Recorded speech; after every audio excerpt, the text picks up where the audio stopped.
Well, the owner of this S10, he sold the thing, and the new owner he stopped by and he wanted me to put the patch panels in the box sides on it. So I did that for him, and the thing turned out pretty decent. I Yeah, you can see I should have cleaned my mess out of the paint booth. I was using it for some storage, and but if I had something late model, I would get all that cleaned out, so because that all that dust sits in all this stuff here, and it'll get in your paint job. But this here's that Rust-Oleum one, and the dust problem isn't quite so bad with Rust-Oleum, but I did bag the whole truck because I didn't want to get overspray all over it, but I am noticing that I did get a little bit of primer overspray on some stuff, and I'm sure I'm going to have a heck of a time getting that cleaned off. But yeah, the patch pan.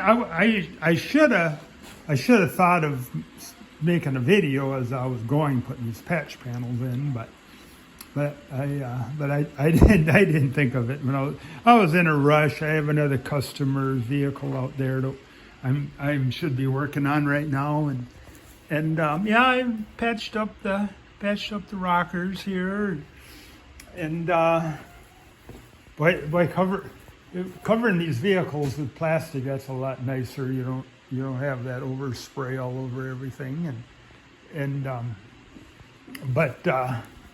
yeah, I did had a rust hole here. I made a patch for that, and patched up the rockers on it, and you can see the emergency brake cables hanging down there. I think I'm going to put a zip tie in there and hold that up.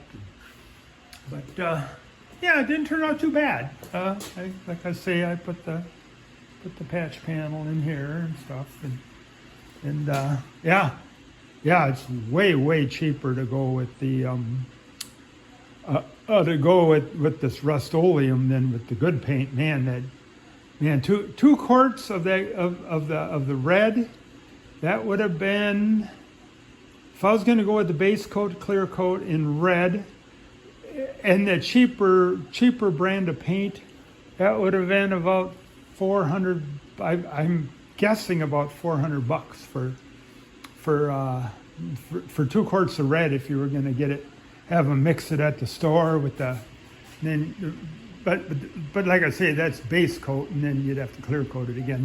This here is just straight. I don't know. I think it's synthetic enamel, that stuff from that Rust-Oleum, but it's like I say, I'm kind of, after I painted it and it came back like 2 months later, it is a little dull. So it's not the best stuff in the world, that Rust-Oleum for painting a car, but it's not too bad though. But anyway, I'm going to I'll show you what else I'm working on at the moment. When I'm going to pull all the paper. I just painted this yesterday, and I've got to pull all the plastic and stuff off today and put the tail lights in, and a little touch up inside the doors there I got to do, and yeah. I'll show you what I'm working on now. This thing here, both windows are busted in this thing, and something fell on it. I don't think he told me. The guy that owned it, he was working on it, and I was working on it. And he was going to grind all this paint off, and he wanted to do it in the garage here because it was kind of chilly yesterday, and it was about 45 out. And I'm like, no, we're going to push it outside if you're going to grind that paint off that roof, because I says that this whole shop would just be full of red dust when you're done. And I says that sucks. So I said, when you grind that roof off, and him and his buddy, they're like, nah, it's cold out. And I'm like, yeah, well, so you can grind it off in 15 minutes, and we'll bring it back in the shop. I told him, but I said, I don't want to fill this shop full of red dust. So we got it, some of it ground off. I'm gonna I'm gonna do some more myself because I'm gonna grind.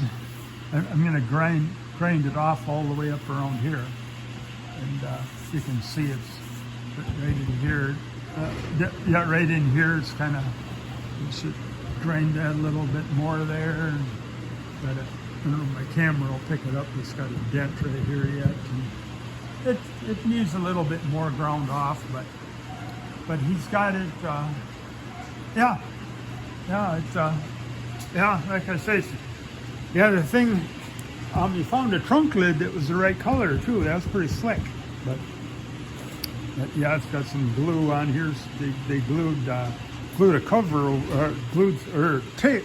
They used blue tape, and they put the tape on there to hold the glass and stuff. And that's the same kind of tape they taped over that too. So we got to figure out how to get that glue off. But well, and, a pretty decent car though. It's a 2017, so the guy's a little bit picky about the color, and I'm like, well, yeah, well, and then he says, maybe I'll have my buddy paint it and have you do the body work on it.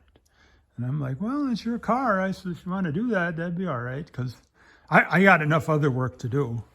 But he's yeah, I don't know. But and then I got this mixing station. That's pretty slick. I think I'll make a video on that. Yeah, that's yeah, I can mix my own paint now. I've been in business since 1983, and I finally got my own mixing station here about 3 weeks ago. And yeah, it's yeah, it's pretty slick having that. I mean, I can. If I want to paint like a tailgate or something and it's Saturday, I don't have to go and find someone who can mix me a pint of paint and then give them $100 for it. Well, sometimes there's times you only need half a pint of paint for something, and then you got to go to the store and get a whole pint, and that's be $100. And oh man, but yeah, it's pretty slick. I got my own mixing station now, so. There you go. Not much other news. Oh, this is the stuff right here that I put on that pickup in there. It's yeah, it's pretty. Yeah, that worked out pretty good. I put this hardener in it. It's this is for mixing with clear coat or mixing with their primer surfacer, and but it works with this stuff, and it keeps it shiny longer than if you didn't put any hardener in there and you parked it out in the hot sun. That red would turn pink in no time at all. But yeah, like I say, it's definitely not the best way to go, but it's okay. So there you go.